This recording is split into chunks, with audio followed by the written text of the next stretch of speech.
আসসালামাইকুম বন্ধুরা, দেখুন এই আমার একটা লাল আঙুরের চারা। এই দেখুন চারাটার বয়স 6 মাস।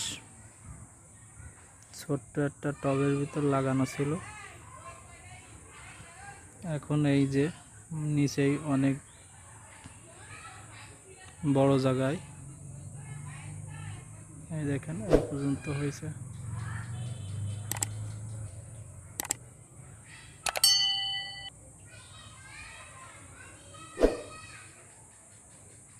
এই দেখেন পাতা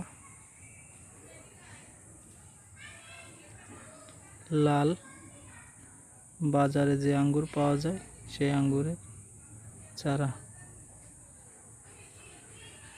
এবার ছোট্ট একটা টবে ছিল, এখন এইখানে দেওয়া হয়েছে। দেখুন গাছটার বয়স 6 মাস। কত শাখা বেরিয়েছে, আরও শাখা ছিল, ছিঁড়ে দিছি।